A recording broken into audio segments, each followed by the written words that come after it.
So coming into the 2010 season, I was as big of a Ken Whisenhunt fan as anybody in Phoenix. I mean, you can't argue with his numbers, right? But I'm going to tell you why he should be fired.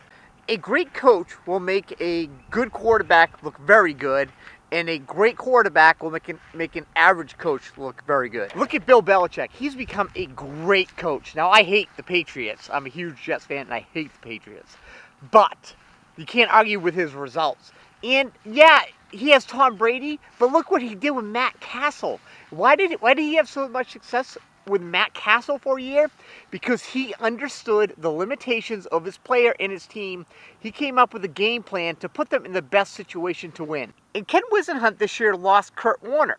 So we figured he would do the same thing. Coming into the season, he put together what was considered a great, maybe one of the best in the NFL offensive lines. And he said this line was built for running the ball. If your line was built for running the ball and your team averages only 50% pass completion, which is by far the lowest in the NFL, you think you want to run the ball more, right? Despite the team having one of the better yards per attempts for rushing, 4.3 yards, which was 11th in the NFL, they still passed the ball 63% of the time.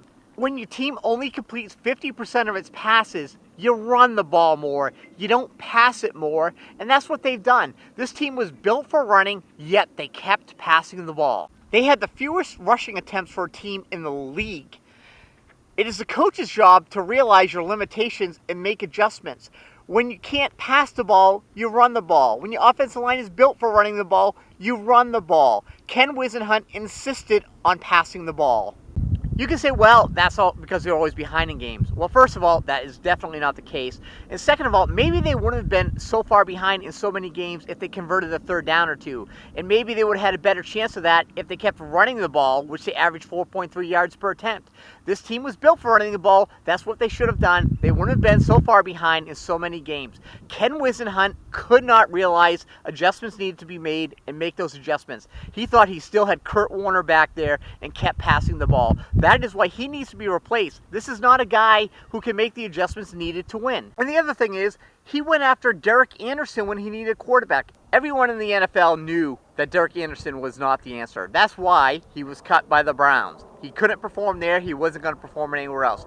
Yet he went out, let Matt Leinart go, and put Derek Anderson in as his starting quarterback with two rookie backups. That meant he had a lot of faith in Derek Anderson. That makes me really judge his ability to judge talent. And that's another reason why Ken Whisenhunt needs to go. They need to find a new coach for this team, somebody who can make the adjustments needed. I know it's not a popular opinion in Phoenix right now. After all, he led us to 2 division titles, but I'm going to argue he did not lead us to 2 division titles. Kurt Warner led us to 2 division titles.